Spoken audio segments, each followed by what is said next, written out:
intention sa kanila more than the Gloria Romero, Nida Blanca. Mas intense naman talaga. Ayun nga. So, to kaya, me, di ba sabi ko nga, doon nag-umpisa yung sakitan. Lagi mo rin babantayan, how do they top each other's concerts eh? Yeah. So, pag may ganito si Gary, si Martin may ganito. So, level up ng level up. The Pod Network Entertainment.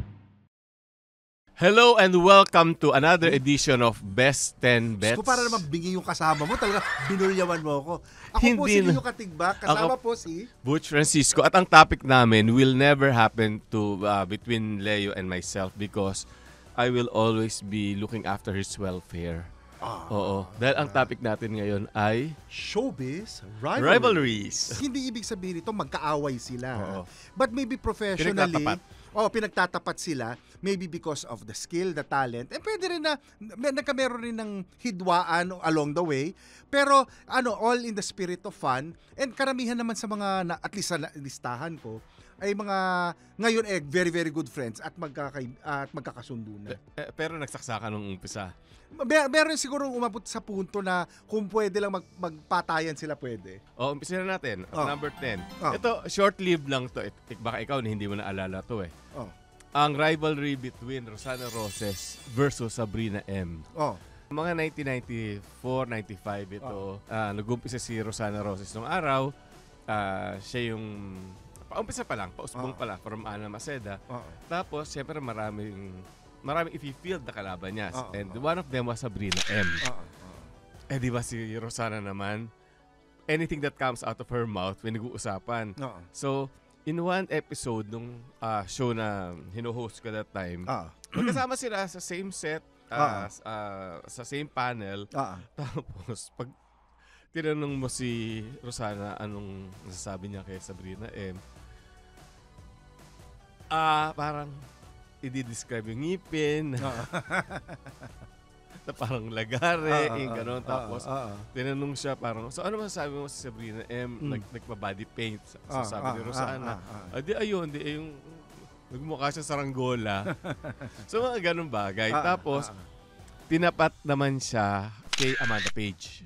Kasi merong nagpo-promote si Amanda Page. Launching niya sa Viva, yung Gayuma. Tapos si Rosana, ang katapat na tinapatan yung pelikula from Seiko, yung Basa sa Dagat. So, kahit ano pang udyok mo gawin kay Amanda Page, hindi siya pumapatol. She was wise enough na manahimik. Kasi alam niyang hindi siya mananalo kay Rosana Roses. At si Amanda Page, ba Inglesera? Oo, pero di ba minsan mas mahirap kalaban ng Inglesera? Di ba? No, but I think it's because we worked with Amanda in Studio 23. And I think it's really also not her personality na mapatol. At saka parang she'll take it in good natured stride and whatever. Pero ba't niya palalakihin? At saka nag-differ. It's very easy to work. Nag-differ siya kay Rosana because nauna naman talaga. By slightly a few years si Rosana. So hindi nagkaroon ng away. Pero nung magtabi sila, nagpo-promote pareho ng movie, Basa sa Dagat at saka Gayuma. So ang of course, Rosana still had the final say, sabi niya. So I think Rosana will always have the final say. Yeah, sabi niya. Ano masasabi mo sa Gayuma, nakatapat mo, sabi niya. Ito lang pwede ko sabihin. Ang Gayuma ay nawawala ang bisa kapag nabasa sa dagat. so yun. So, and then after that, lumaki si Rosana bilang artista na wala na siya kalaban. Talagang sinolo na niya. Hindi, tsaka malaki rin naman yung nagawa ng pagkakadirect sa kanya ni Chito Ronyo at saka ni Carlito Seguin Reyna. No, but even before that, talagang she was box office, siya talaga, star. No. Given na yung box office niya, but it gave her more credibility. Yeah. Even with the and critics. even the talent fee, kasi nung araw, nung sa Seiko siya, 60,000 lang ang sweldo niya per film. And nung nag-Reyna film siya, doon kay, sa Ligaya Itawag Mo Sa Akin, nag-1 million na siya. Tapos nung nag-Star Cinema siya, 5 million na siya. Yung sa... Bumabalik naman yung pera. Yeah. Number 9 po, ito, dapat mas higher to sa listahan ko. Si Catherine Bernardo and Nadine Luster. Kaya lang, ito yung rivalry na unsame, cut short. Because, di bang init-init ng bago mag-pandemic, di ba talagang pukpukan yung dalawang yan. Kaso, si Nadine tried to get out of her contract sa Viva. And yun ang parang undoing niya kasi nga pagka lumabang ka sa yung Mother Studio, frozen delete ang dating mo. So kaya nga na put on hold ang kanyang career. So pati yung Rivalry, put on hold. So namayagpag yung Catherine, pero yung Nadine, knowing her, aangat ulit yan. So magkakaroon ulit lang Rivalry. But meanwhile, nasa number 9 lang kayo mga iha. Number 8, Richard Gomez and Aga Mulak. Sila yung ultimate heartthrobs na hindi talagang nawala ng tatalo sa kanila. Because before that, nandun sila, you had the likes of Jose Marie, sila Eddie Gutierrez, as mga matinee idols, si mga heartthrobs. Pero, yung time nila na yun, bit-bit sila ng mga leading ladies. Correct. Either yung Amalia Fuentes or Susan Roses. So, babae ang nagdadala. Yung era nitong si Richard at saka ni Aga, nung ka lang nakakita ng mga leading men na sila nagdadala. Well, except kung action star ka. Di ba? Or comedy star. Or comedy, oo. So, like Dolphin Chiquito, no? So, dinadala nila yung leading lady. Pero ito kasi drama. Ito, drama ito. So, si Richard Gomez, binit-bit niya si Aiko Melendez sa Maalaala Mo Kaya, the movie. Tapos si Aga Mulak naman, si Aiko Melendez ulit sa May Minamahal. So, nung ka lang nakakita na mga leading men na sila ang nagdadala ng pelikula. Pero I didn't include them in the list kasi while they were rivals in a way, they were never really competitors. What do you mean? Hindi, kasi yung... Differentiate. Kasi sa akin, pag sinabi mong rival, not naman na magkaaway sila, but there's a career conflict in a way. Na parang halimbawa, parang pinagsasabong sila. I never got the sense na Aga and Richard were pinagsasabong. It just so happened that they were on parang parallel tracks and whatever. They were the two biggest leading men of the era. O di rivals nga. Pero ano sila? Pero there was never any professional clash, I guess. I mean, pinagsasabay mo lang sila pero hindi sila nagbubugo. In the same way that some of the others, at least in the list, like as you said, Catherine or Nadine, were being pit against each other. I never, even the whole time we were in ABS-CBN, I never got the sense that Aga and Richard were being pit against each other. Ako, ang perception ko, sila talaga. Sabay sila. They were the two most in-demand leading men of the time. But kumbaga, they shared the bounty. Let's put it that way. Rather than fighting for the same pie. There was a time in 1993 na katampuan sila, hindi sila nag-uusap. Well, yeah, but it's also relatively minor. Parang halimbawa, dati pag halimbawa sa ABS-CBN, pag pag-uusapan yung guesting nila, there was never any issue na magwo-worry ka na pag pinagsama mo sila sa isang show, magkakameron ng aberya. So it was more of a professional competition. I don't think naman nagkaroon ng aberya between Nadine at saka si Catherine. I don't think naman nagsakmalan yung dalawa. No. Okay. It's different, lalo na when the fans come into play. Okay. Siguro dahil lalaki sila, walang ganun dynamic. Mas nararamdaman mo siya sa babae. Sa babae, actually, oo. Hindi, kasi di ba yung kasabihan nga na among women, every day is a beauty contest. Number 7, Alma Moreno and Lorna Tolentino. Okay. Kasi Alma Moreno yung mas naunang, yung sexy, no? Kasi 1976, yung Eva Fonda 16. Later that year, naglabas din si Lorna Tolentino ang title Dalaga. And I say it that way because may question mark. So parang bubot na bubot pa siya. But eventually, noong mga 78 na, rumachada na rin yung Lorna Tolentino. So, actually, the funny thing is meron silang common denominator, which is Rudy Fernandez. Pero never naging issue sa kanila yan because hindi naman nag-overlap. Parang hindi naman pwedeng akusahan yung si Lorna na inagaw niya because matagal nang wala si Rudy at saka si Alma. Si Vanessa. Pumasok pa si Rio Locsin kasi kumbaga naging three-pronged rivalry na yan. So, there was a point nga na si Lorna na at saka si Rio pinagtatapat, yung stepsisters, di ba? Ang maganda, naging magkumare si Alma at saka si Lorna. So, lalo na nung nagkasakit si The Boy.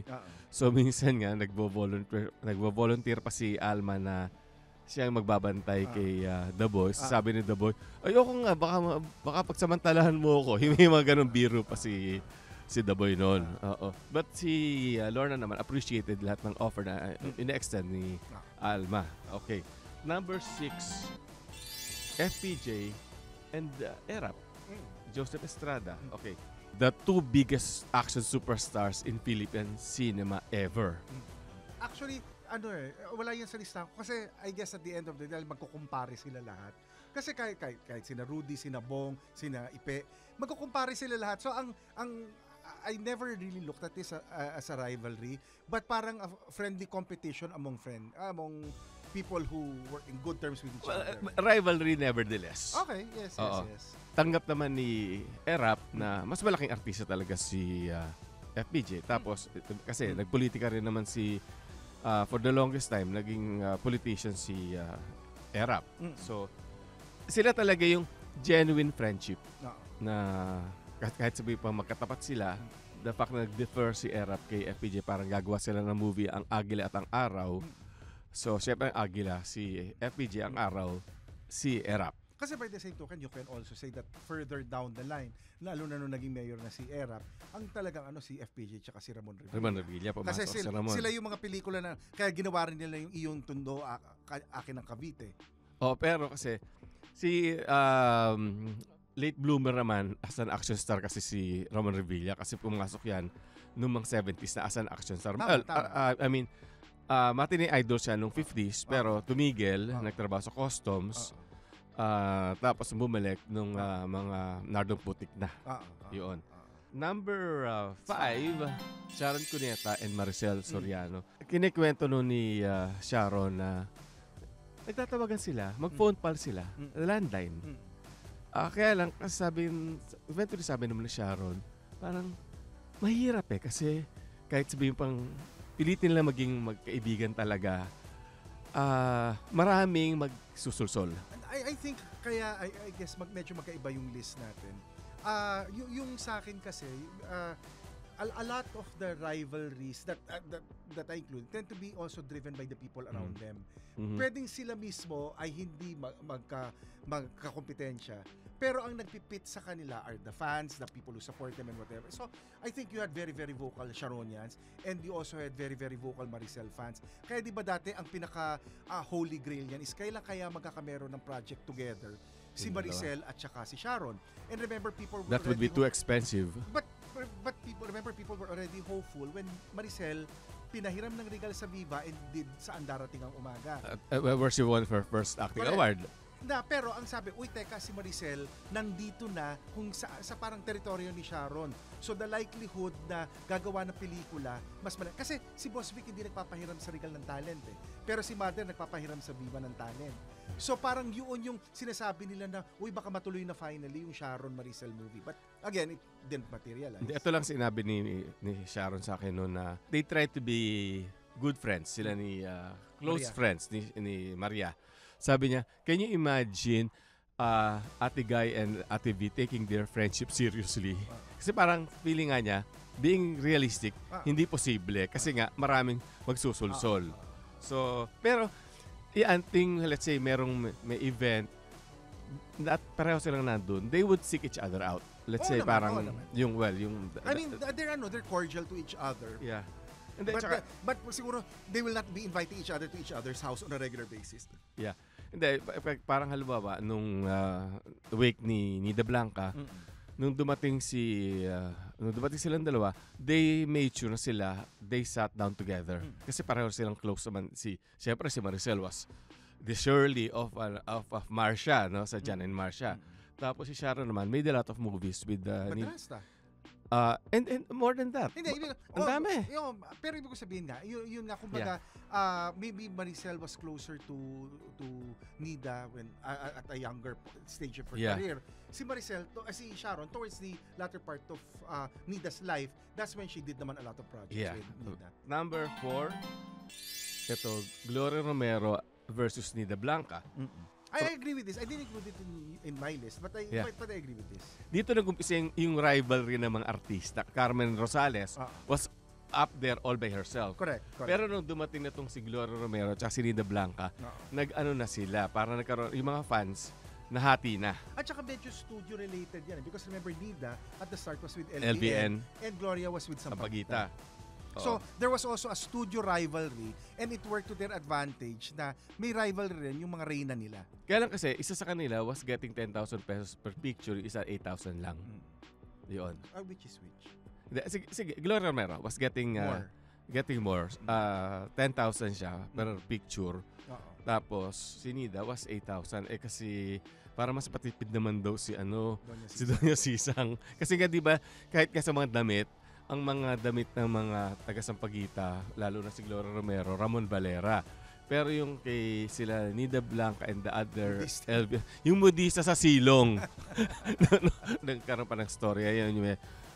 Parang nagtampo si Nida Blanca kasi parang coronation scene.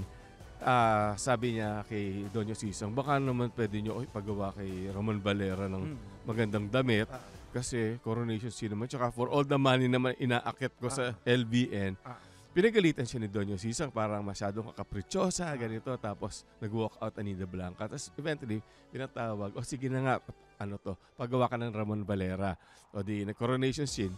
Pagkatapos, ang ending, makikipag-away pala si Nida Blanca. So, yung damit, nawarat-warat din.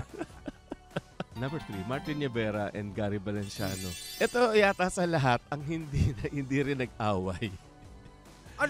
Hindi sila nag-away, but this was really an intense professional rivalry. Pero hindi sila nag-away kasi ang pagkakaalam ko, lalo na nagsasama pa si Martin and Pops sa Alabang, parang laging Sunday guest nila sila Gary for a barbecue. There was never a feud, but it was a very intense professional rivalry. Kasi lalo na nung katrabaho namin si Martin doon, lagi mo rin babantayan how do they top each other's concerts Yeah. So pag may ganito si Gary, si Martin may ganito. So level up ng level up. It was a rivalry in the sense that the audience was the one that benefited because they were always being treated to a better and better and better show. Pagkatapos, even for example, within Penthouse Live, whenever we would guest Gary would always prepare a really good number for Penthouse Live. Pero for example, there was one stretch na wala si Martin na si Gary yung nag-co-host kay Pops. Si Gary will make sure na magmamarka siya as the other host of Penthouse Live. So, career-wise, ang naging maganda kay Martin at saka kay Gary was they pushed the level of excellence really high. With regards to the music, with regards to how it's staged, with how big the events are, with the talent. Kasi obviously, Gary is the better dancer. Di ba kaya nagiging spoof na na nagtatry sumayaw si Martin. Did he?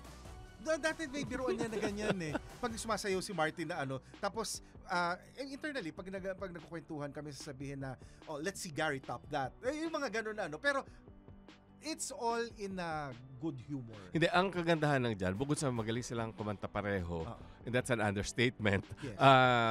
meron silang extra talent kagaya ni Martin can run a talk show na successful. And then, of course, Gary, yung movements niya. Diba? So, at saka katulad si Martin is gifted as a composer, Gary is gifted as an arranger. Yun. And as a musician, plus he can dance. Okay. Number 2, si Judy Ann Santos and si Claudine Barreto tied with Amalia Fuentes and Susan Roses. Doon muna tayo kay Judy Ann at saka kay Clau Clau. TV ang nila di ba? Ang naging arena ng labanan nila. May movies din pero parang hindi naman sila nagsabay. Kasi nga, same studio sila pareho Ito lang kasi si Claudine ang naging problema, napakarami lang naging personal issues. So, kaya umalagwa yung Judy Ann kasi let's say sa endorsement. Siyempre kung kukuha ka ng endorser, gusto mo yung walang masyadong in the news na yung nakapagsapa ka sa airport or nakapag-away sa kapatid. Yung ganun. Pero kasi I never saw them as rivals. Si Judy Ann, parang even their career paths. Parang ikaw lang hindi nakakita nun. Hindi kasi parang it didn't track the same way Kaya hindi ko sila masasabi na sila talaga yung mapapagtapat mo. Parang in the same way that I can see why Amalia and Susan would be on the same would be considered rivals, or Martin and Gary or some of the others. Pero to be Judy Ann, sino katapat ni Judy Ann? At that time I didn't think Judy Ann had katapat And then kasi hindi naman sila nag-eksakto at the same point Tapos si Claudine also, at the time na umaalagwa siya lalo na with Star Cinema, she was also on her own Hindi naman siya kasi hindi mo man ang pinaka-common denominator nga nila Both of them did a movie with Rico Yan as their leading man. And Judy Ann had chemistry with Rico Yan as well. Judy Ann naman has chemistry with everyone. Well, that's true also. Pero kumbaga, you can say siguro na si Claudine at a certain point was also love team driven. I mean, she was paired with a lot of others like Mark Anthony and whatever. Pero pinakamalakas yung ano niya, Rico Yan. Si Judy Ann, kahit kanino mo i-partner, she was working, whether it was with Piolo, whether it was with Wawing de Guzman, whether it was with Rico Yan. Tapos even the kinds of projects kasi that they were doing... Or even with Wendell Ramos. The kinds of projects kasi they were doing were also different. That's why, to me, they were never really rivals in that sense. Maybe they're close in age, but that's about it. But track-wise, magkaiba sila. But that's how I saw it. Pareho sila maganda at pareho magaling na artista. Yun naman. Meron pala akong Amalia and Susan. Okay, nag-umpisa yung rivalry ng mga artista. Yung nagkaroon ng divisiveness sa mga fans kay Gloria and Nida. Pero yung sakitan, nag-umpisa kay Amalia at saka kay Susan. Hindi ko alam. Nagkaroon ng Amalians at saka Susanians. Okay. Among the fans, okay. Among the fans na naalala mo the late Angge, si Cornelia Lee. So, noong araw, Amalia yun talaga. Tapos, nasupladahan ni Amalia. So, lumipat kay Susan. Kaya nga naging Angge, kasi ang tawag ni Angge kay Amalia noon, si Angge nung galit na siya. Tapos sabi ni Susan, ikaw nga yung Angge dyan So, kaya naging Angge. So, kasi layo ng Angge sa Cornelia Lee. Kaya nga. At saka Bebot ang pangalan, ang nickname talaga ni Cornelia Lee. Hindi ko. Kasi ever since Tita A ang tawag ko sa kanya. Nag-umpisa kasi sa Sampaguita, nauna ng a few months si Amalia, kaya lagi siyang una sa billing. Tapos, pero humataw din yung Susan Roses. Kaya, nagkaroon sila ng, kaya di ba naalala mo, Amalia Mali versus Susanang Daldal. And then, Ami, Susie, and Tessie. So, laging una yung Amalia. Pero, nagpantay na yung playing field, gumawa na sila ng cover girls. Tapos, ang naging billing, umiikot na yung pangalan nila. So, hindi mo alam kung sino yung una, sino yung pangalawa. Na ginawa rin sa... Ikaw ay akin at taper ako. Yun. Okay. So, tapos, but then, in 1982, si Susan was interviewed by a reporter. Sinabi, kung kayo gagawa ng pelikula ni Amalia, sino una sa billing sa inyo ngayon? Hindi nagustuhan ni Amalia yung sagot ni Susan. Rumesbak. All the foulest words ginamit niya.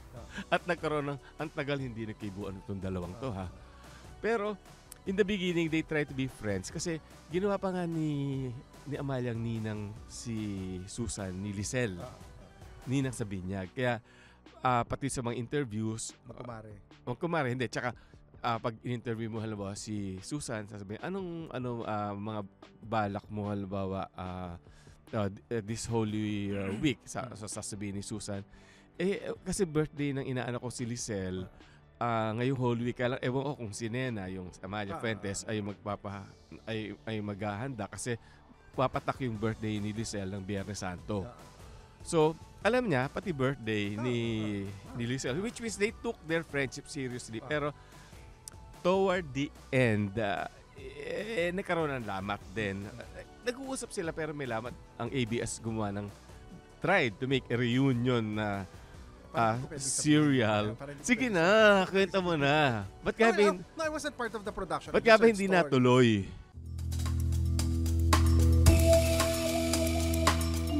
Uy! Tigil niyo muna yung pakikinig ng show na to, ito po ang The Cool Pals. Hello. Hello sa inyo, sa mga nakikinig Tumingin sa ng camera. podcast na to. Hello sa inyo. Hello. Ito po ang kwentuhang inuman lang, long table inuman, may uupong guest, at makikipagkulitan sa amin. Ganun lang po ang podcast namin. Kaya kung trip nyo makakinig ng mga lasing, Hindi umiinot. Parang ayaw mo na mamilit kung gusto nilang ano. Hindi, bahala na sila. Tapos pag nakinig sa atin, magre-reklamo. Huwag ka na lang makinig. Ganun ba? Papatanggal nyo sa trabaho? Hindi Hindi. nagustuhan? Hindi yan. Huwag na kayo makinig. Sige. Huwag na. Dito. Bumalik na kayo sa show na. Yan na, yan na yan. Huwag kayo pupunta sa show na. Ano? Pero kung gusto nyo makinig, punta na kayo sa Oo, The pwede Cool naman. Par. Ganda naman eh. Di ako minom. Amalia did not realize how complicated production was now. So, Nawala ng tulugan. at saka yung katulad yung pinasakay siya sa jeep. Yung kasi di ba parang kumbaga, nasanay si Amalia sa rhythm ng paggawa ng pelikula na mas mabagal. Ang TV, paspasan. Yeah. So, nung I think taping day siya, I think that's when she realized that she was not cut out anymore for the kind of pace that television had, na you had to finish X number of scenes a day because it will be a strip running from Monday to Friday. Yun yung... Wala kinalaman kasi sa kanya napunta yung role na mahirap. Mahirap by poor, yung economically poor. Kasi yung isang eksena doon, sumasakay siya ng jeep na alam, sa napakinig ko, hirap na hirap siya doon sa eksena yun. Tapos si Susan ang mayaman doon sa... Pero yung ibang kwento, kwento-kwento lang. There's no way for me to verify. Pero ito meron din silang common denominator. FPJ. Kasi si Amalia, naging ex ni FPJ. Hindi ko yun alam. Mas ano ko si... Pero never naging issue kasi ang tagal ang tagal before bago in fact hindi pa yata magkakilala si Susan at FPJ noong naging girlfriend ni FPJ si Amalia, kaya wala sa kanila yun. Kung nagkaroon man sila ng rivalry was because of career. Correct. Yung estado nila kasi sila talaga yung pantay talaga yung kumbaga nauna lang ng ilang buwan yung isa dun sa isa. Okay. Tapos si Susan kasi, 'di ba, naging queen siya because married to the king. And then, tsaka I think the big difference also, kasi after, remember, Amalia also moved to the States In out. Hindi, in out. But that's one way for you to also put a stop to your career hindi katulad si Susan dito, even if she, like, remember, she did mga Gumising Kamaruha and some of the other movies. She was also still doing movies with Regal in the 80s. There was a stretch also that si Amalia nawala So I think at a certain point, Susan had managed to sustain and maintain her visibility. And her luster. Whereas, yung kay Amalia, napapakinig mo na lang mga kwento. Parang, napakinig mo may ganito si Amalia. Napakinig mo ganito si Amalia. Ganun na lang ang nangyari kasi wala naman social media noon So parang, people's idea or images of Amalia were left to hearsay. Whereas Susan, they could still see on screen. But, pagka kahit sabihin pang nag-retire ni Amalia, pag nagsalita yan, everyone listens. Correct. Or listened. Correct. But it also depends kung kanino directed yung sinasabi niya. Hindi, kahit ano sabihin pa niya. No, papakinggan. Quotable lagi. Hindi, quotable lagi. But it doesn't mean that she gets sympathy for her comments. Because she did. Not for all. Kasi lalo na kung halimbawa it's directed at somebody who is well-regarded and well-respected and whatever, it will boomerang back I remember that being the case, hearing certain things. Hindi, basta itong dalawang to, they've passed on. Ito yung hindi mo akalain. Susan Roses and Amalia Fuentes would die. It's a legendary rivalry. Hindi, tsaka sila mismo, para bang, do movie queens ever die? Parang yun ang nakakalungkot lang. Na Segue mo ba yan sa number 1 mo? Nakalimutan ko. Yes, number 1. Hindi, pero buhay na buhay pa ang rivalry ng number 1 ko. Correct. Nang feeling ko, ito rin number 1 mo. Nora Honor and Vilma Santos. I think nobody can dispute that kasi a lot of the other rivalries have ended. This one is still very much active, not because of them, but because of the fans that continue to support them. Talaga, the ultimate rivalry. Correct. Ito, kung nag-umpisa yung sakitan nung kay Susan and Amalia, ito talagang todo sakit, to the max ang sakitan nito. Ano siya, the loyalty that the fans of Nora and Vilma continue to display until now. I think will never be surpassed. Kasi I don't think kahit sino pang dumating, never na sila ma-overtake. Alam mo ba? Kumbaga, it's the stuff of legends. Alam mo ba kung paano nag-umpisa to? So, di sumikat sa tawag ng tanghalan si Nora Honor, tapos nagkaroon ng triangle. Nora Honor, Tirso Cruz III, Edgar Mortiz. Ngayon, ang problema, nagkainlaban yung Nora and Tirso. Naiwan ang Edgar Mortiz. Again, si Angge, kailangan hinanap nila ng ka-love team si Edgar Mortiz. At nakita nila kay Vilma Santos na dating child star na kahahango lang sa awkward stage kasi dalagita tapos nagdadalaga na. So feeling nila hinug na. So itinapat yung Edgar Mortiz, V and Bot sa Guy and Peep. So at doon nag-umpisa yung rivalry. And in the beginning, yung kay Nora, ang layo-layo talaga ng agwat ni Nora kay Vilma. Vilma was a very, very poor second sa kanya. Eventually, gumawa na si Vilma ng mga movies niya, yung mga lipad-dar na lipad, tapos pinakakahiya. Well, the other thing also naman is Nora had a head start with Tawag ng Tanghalan. I mean, that's really what catapulted her to fame. Yeah. Plus the fact na Nora was always the unlikely star. Yeah. Kasi lahat nung dati mestiza and whatever. And here you see somebody who's kayo manggi or morena na never mo Then when she sings and she opens her mouth, you have this pristine, clear voice coming out. So kumbaga, it fascinated a lot of people. At saka wala nang kay mayaman, kay mahirap, gusto si Nora. Yeah. So, in that regard, nauna siya, nakaangat siya, nakaungo siya. Si Vilma, humabol by leaps and bounds. Oo. So, tapos, pero feeling ko rin ang nakadagdag rin naman doon kasi love teams were also the one that triggered. I think on a one-on-one, it would have been harder. But I think the love teams also. Hindi, pero play off best. Actually, naging malaking artista pa sila nung iniwan nila yung mga ka-love team nila. Hindi, ganito parang sa akin sa basa ko, mas nagtabla sila o mas nagkalapit nung may love team sila. Pero after that was also the time that they were starting to go into more mature roles. Nora was producing movies, Vilma was doing mga tag-ulan sa Tag-Araw, and then Burlesque Queen. So at a certain point, from a rivalry of love teams and teeny bopper stars, it became a rivalry of actresses. Pero ano ba? Like Maricel and Sharon, they also try to be friends. Kasi for quite a number of years, si Vilma tumira sa hotel. So, practically gabi-gabi, dumadalaw si Nora kay Vilma at nagbabanding sila.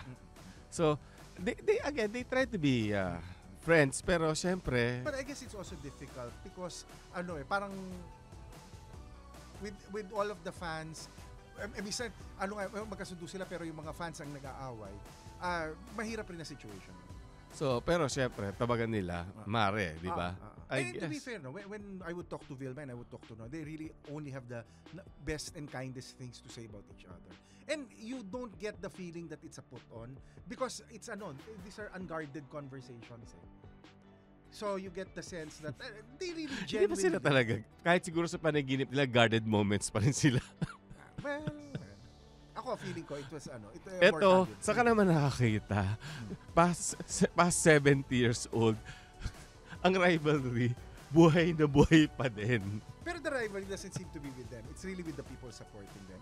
And it's something na ang feeling ko, wala na rin talagang makakamatch. Wala na rin makakamatch. Oo, malabo ito. Oo. Para bang this is one for the books. Hindi na ipapanganak kung sino man yung papalit sa rivalry nila. Parang yun.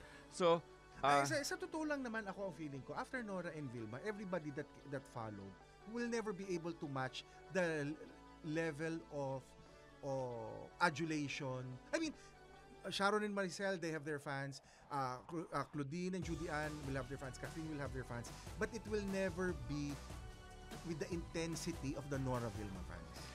Pero hindi. Ang kaibahan nung araw, ito nga, yung kinokoronahan yun si VN Bot tsaka si Guy and Peep sa Araneta Coliseum. From the stage, nakikita nila, naghahagisa ng mga ratan chairs. Kasi nung araw, hindi pa yung uso, di ba yung ratan, hindi pa yung plastic. Tapos, bote, naghahagisan. That time, wala pang mineral water, soft drinks sa bote talaga. na nababasagin. Magugulat na lang sila talaga. Nagliliparan, tapos nagtutusok ka ng aspile. Si Vilma mismo tinutusok. Tapos ito, nag-urian kami one time in 1990. So CCP pa lang, nagbabakbaka ng mga fans. So the guards had to be called in pagkatapos ng awards night. Nagtay eh. So yung rampa ng CCP, yung sa fountain, so rambulan talagang. Tapos natapos yung labanan, bakbakan sa Harrison Plaza. Nothing can top that. And that was and I hope and I expect you to top my list. Yung sa akin, ang number 10 ko, you actually mentioned it, it's Alma and Lorna and Rio Locsin. Okay. Kasi nung sa una naman, to me, from an acting standpoint at sa ganda, kasi si Alma medyo na iba yung launch niya eh. Mas magkalapit ni launch si Lorna at saka si Rio. So sila yung pinagtatapat rin at that time. But at a certain point, it also became an Alma, Lorna, Tolentino. Hindi, sila nag-umpisa ng dalawa. Correct. But kasi Alma was also still doing movies outside of Riga. Yeah. Pero within the of Riga, it was really them na pinagpipili. So para kumbaga, I think this took on a more personal rivalry. This one was really more professional throughout. Hindi kasi yung kay Lorna at kay Rio is actually iba dyan outside of Riga sa MVP. So yan ang aking number 10 and paliwanag na natin Okay. kanina. Number 9 ko, Amalia and Susan. And I think we also talked about it rather extensively kanina. They were parang the original beauty queens na talagang na-formalize yung rivalry and competition. Movie queens. Movie queens. Tapos ang sumunod talaga sa kanila was Nora and Vilma. Pero dun sa kanila, dun mas naging, ang feeling ko nga mas intense yun sa kanila more than the Gloria Romero, Nida Blanca. Mas intense naman talaga. And ayun nga. So, Kaya, di ba sabi ko nga, doon nag-umpisa yung sakitan? Ang number 8 ko, Corina and Mel. I don't think. Well, Corina actually and Mel were both in Channel 4 before the EDSA Revolution. And then, but and then we're both in Channel 2. But Mel was already with TV Patrol. But I think it also reached at a certain point that lalo na when Mel transferred already to Channel GMA. 7, talaga, and Corina was the preeminent naman na anchor ng ABS-CBN. I think you just lost a friend. Bakit? Wala. Bakit? Totoo naman yan. Pag nag-uusap naman kami ni na Corina. Ano sinasabi niya? Inaamin naman niya yung rivalry nila. Talaga naman. And yun, so tapos, ano sabi nga? Ano sabi nga? Ay, hindi ko, tungkol kay Mel. Ano sabi niya tungkol kay Mel? Hindi ko matandaan eh. No, but it really is a professional rivalry between the two of them. And it's medyo intense because professional, hindi personal I don't really think it was personal. It was really more professional more than anything. Okay. Yeah, okay. Parang ko may yung sa akin naman, even if granted, for example, that it had gone into a bit of personal, but I think it's personal still born out of professional rather than a personal thing na because of their lives and whatever. Tama naman. My number 7 is also more interesting. Chari Villa and Jessica Soho. Chari Villa, because that was part of the ABS-CBN News and GMA News rivalry. And ang running joke nga namin, bakit ba pag may gera, may kalamidad, may terorista, merong buwis-buhay na coverage, lagi si Jessica at saka si Chari ang ina-assign nung respective news networks nila. And in fact, pag napapagkwentuhan nga namin ni Chari, na ang kanila ni Jessica was also, they were monitoring each other's movements. They were monitoring each other's contacts so that alam nila sino bang makaka-scoop, sino bang kahit yung biruan nila alaskahan eh. Ito ba yung sasabi mong, ito ba yung kanina pang tinatagong picture sa akin? Ha? Ito ba yung tinatago pang picture sa akin kanina pa? One of them. This is fairly recent. Sabi nga ni Chari, well, meron siyang joke dati kay Jessica, pero hindi ko na ikukwento yun. I think it's Teka muna. Teka muna, papasok pa si Vice Ganda dito. Hindi. Okay. So ngayon, recently daw nakita si Jessica at saka si Chari. Si Chari. Bigla ang tanong daw ni Jessica, ano nang meds ang iniinom mo? Siyempre sabi ni Chari, hindi yan, Zumba yan at saka vitamins. Pero sila? Nag-uunahan sila. They were trying to outscoop each other.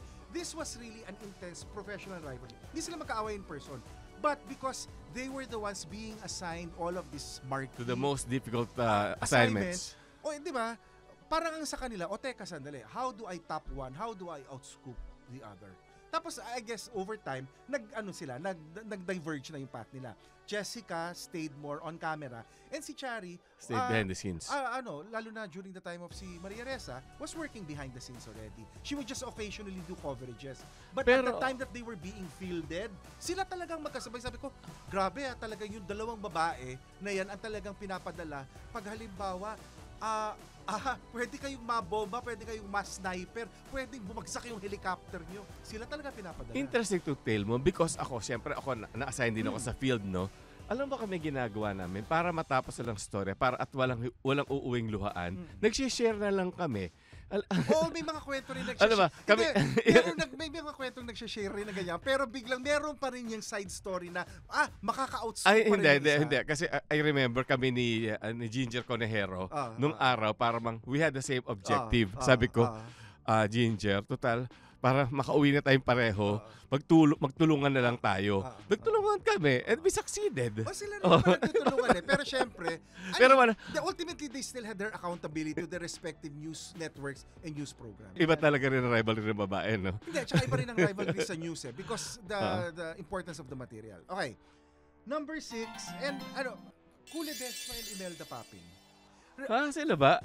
I would actually sinama ko muna Cool Ledesma versus Shasha Padilla. Hindi, that was kasi I would rather Imelda Papin, Eva Eugenio, and Claire de la Fuente. Okay, sige, makikinig ako. No, that's also on my list. Kasi within in fact, when Cool started, she was being pitted against Lea Navarro Yeah. Because Lea Navarro was at the time the top female vocalist kasi sila ni Basil yun Tapos ang upstart mo si Cool Ledesma. And si Ku naman, nauna rin siya kay Jaja Because I was already working when Jaja started as a soloist Ku was easily 4 years, 5 years ahead of her So I think, yung sa akin lang kasi, nung una kasing lumabas ito, ang pinagpipit, you had Ku who was a classier singer.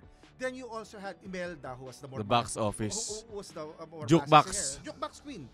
It reached the point na parang parang rich and poor, social and baduy, parang gano'n, concerts and karaoke, parang jukebox, ganun yung rivalry niya. It reached the point that I remember there was one concert na parang, sige nga, tingnan natin sino ba talagang mas magaling. Kumanta si Ku at saka si Imelda sa Folk Arts Theater ata to ng No More Tears, Enough is Enough of Barbara Streisand and Donna Summer. Pero sayang nga, sabi ko, I don't think a recording of that exists.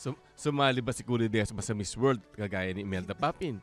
Guguluhin mo na naman yung So, at that point, that was the rivalry. But, I also wanted to si Ku has a very strong X factor. She's very, very charismatic. But I remember there was this one time, we had Imelda Papin as a guest. And si Imelda dumaan sa harap ko.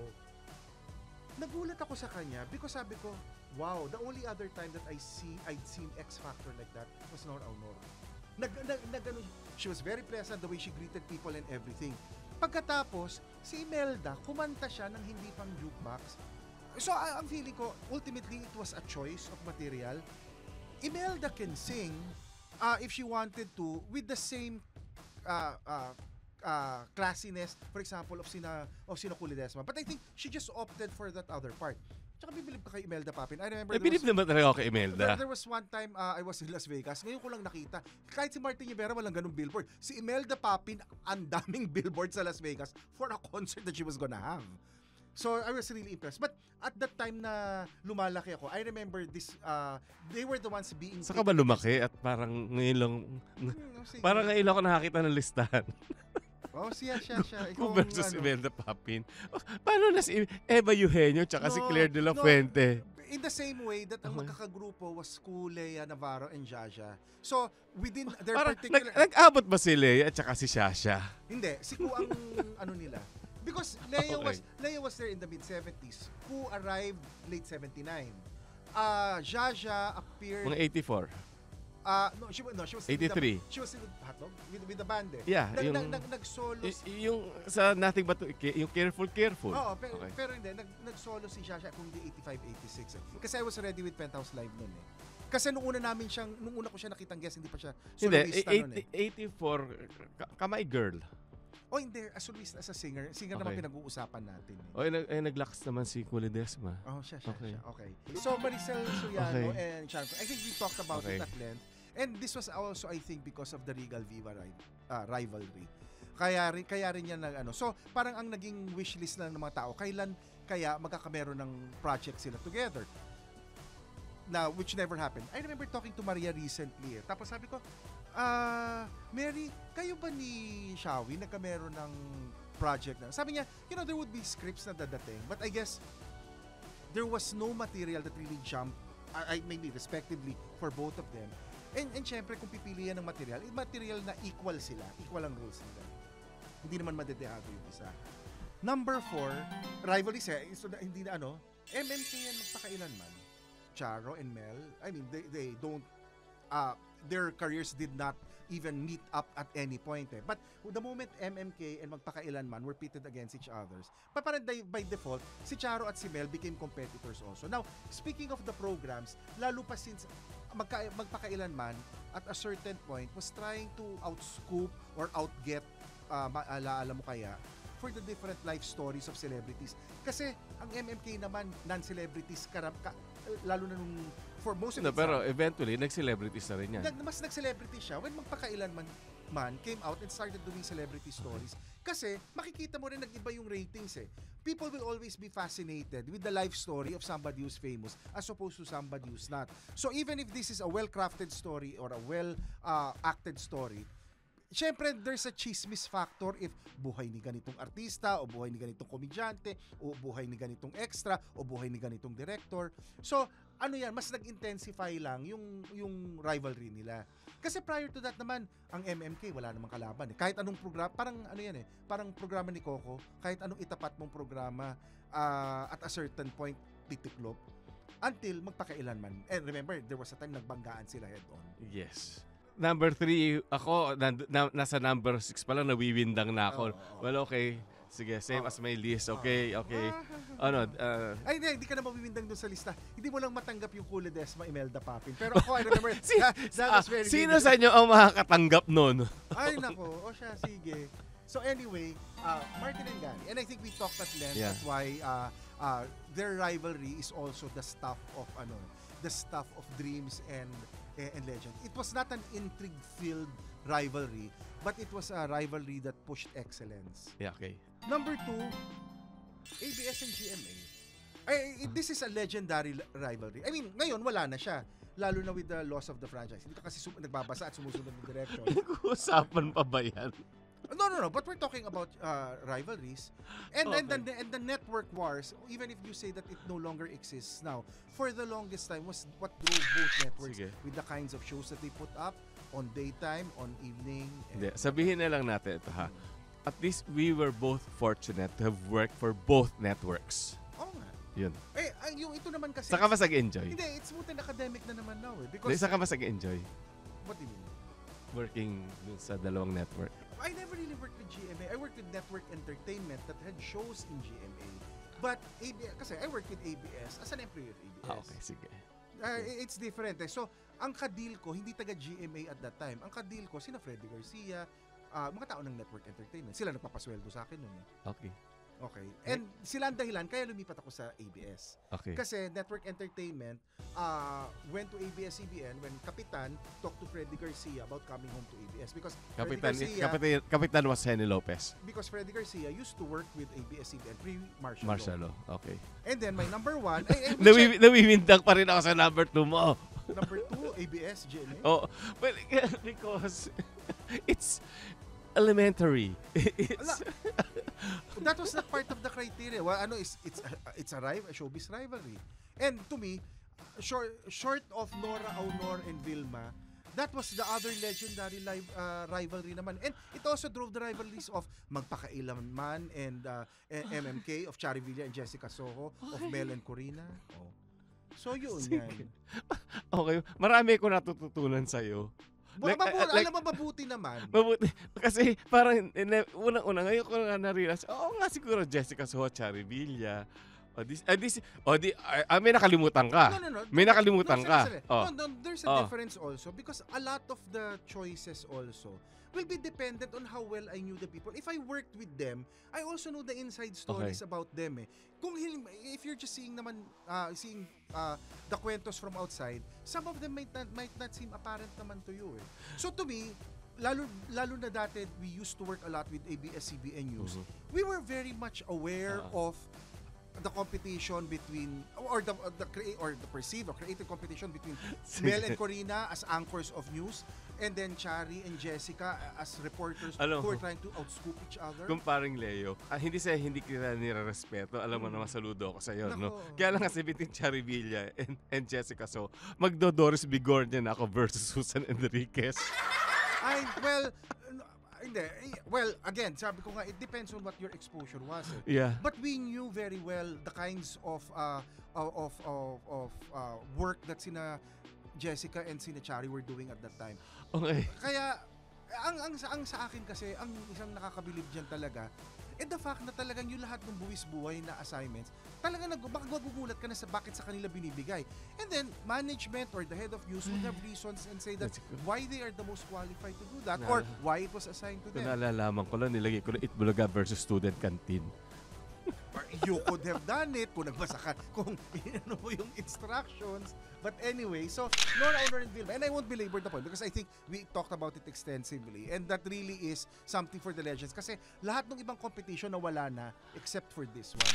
This one still remains alive, not because of Nora and Vilma herself, but because of the fans who remain loyal and fiercely devoted to make sure that their respective idols remain the best and the top one and the most memorable and the most loved. At kasi sinabi ko man this opening that I will look after your welfare, pero ikaw pala, you can fend for your own self. O sige, okay. Sige, sa susunod na magkikita natin, rivals na tayo. So, nag-umpisa akong magkaibigan kami sa show na to, Ayan, magtatapos dahil sa topic na to, kasi hindi niya matanggap na meron siyang mga na-miss out dun sa aking listahan. Hindi ko na-miss out yan. I would not have put Kulidesma versus Imelda Papin. Well, I guess that's the difference because I was working with Ku also at that time. So I was also aware of a lot of the stuff. So ibig sabihin, merong undercurrent din. Hindi naman. Kasi malalaman mo na pag mga nagmi-meeting kayo and whatever, you need to be attuned at ano yung perception sa mga tao doon sa taong pinagtatrabahuan. That's why we also knew a lot about the Martin and Gary rivalry. But that Ku and Imelda? Okay. Sige, I respect your list. Kasi by the same token, that's why I disagree with your Richard Gomez and Aga Mulak because they were the leading men at that time, but to me ultimately they were complementary more than rivals. O sige, on that note, this is Leo Katigbak with this rival. Kanya-kanya sabihin pa nga, siya at saka ako, Butch Francisco. Sige, till next episode. The best and best rivals. So, wait for the next rivalry in the upcoming episode. Sa ko na nga ba may mangyayari itong episode? Sino ba nag-suggest itong topic na to? Ikaw! Ako ba The opinions of podcast creators, hosts, and guests are not necessarily reflective of the official stance of the Pod Network Entertainment, its hosts, or other network programs. The content created by the people behind the podcast is personal and not meant to harm any religion, ethnicity, group, organization, company, or individual.